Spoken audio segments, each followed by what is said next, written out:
राधे राधे, प्रणाम। मैं पूनम अपने YouTube चैनल पूनम सरिता संगीत में आप सबका तहे दिल से स्वागत करती हूँ। आज हम लोग बहुत सुंदर बेटा विवाह गीत लेके आए हैं। आप लोग सुनिएगा, कैसा लगा कमेंट में ज़रूर बताइएगा।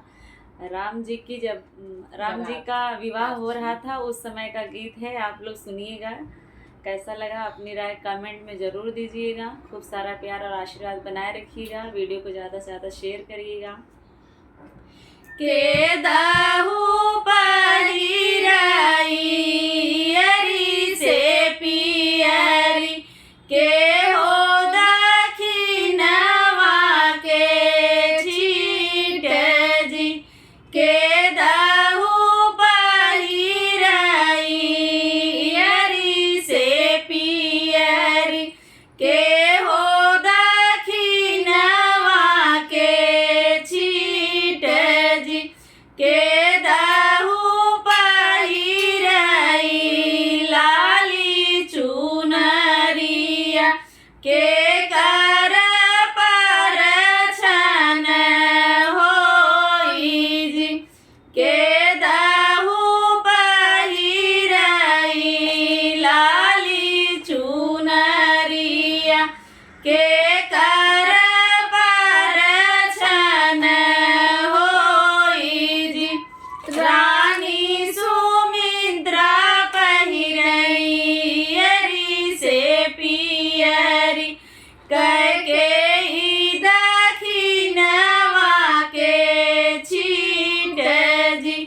रानी सुमित्रा पहिरई अरी से पियरी कैकेयी दखिनवा के छीट जी माता कौशल्या पहिरई लाली चुनरिया राम के पर छन होई जी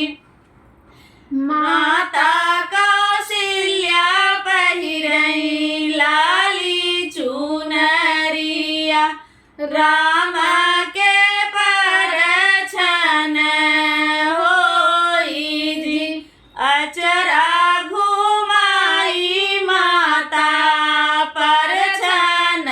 लागी राम के टपकल आंसू जी अचरा घुमाई माता पर छन लागी राम के टपकल आंसू जी किया मोरे पूता हो अनधन थोर भय किया सीता माने के नाही जी किया मोरे पूता हो अनधन थोर भय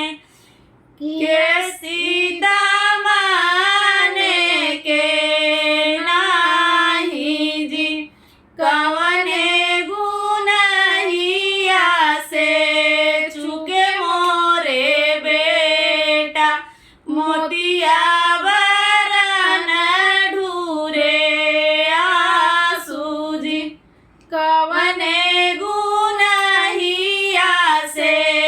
चुके मोरे बेटा मोतिया वरन ढूरे आंसू जी एकहु गुनहिया नाही चुकु मोरे माता नाही न सीधा बेकार जी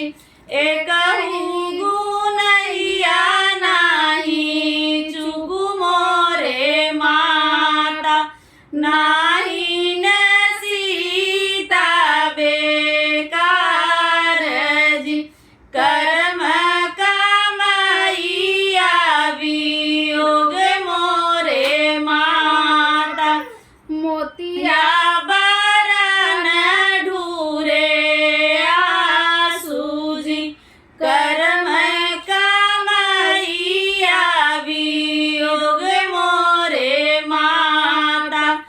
मोतिया बरन ढूरे आसूजी सजवाई माई सिर से नूर होबै रतियाई को हबर जाबजी सजवाई माई सिर से नूर होबै रतियाई को हबर जाबजी भोर आई विदाइया कराउब मोरी माता हम काली खलबन बासजी भोर आई विदाइया कराउ मोरे माता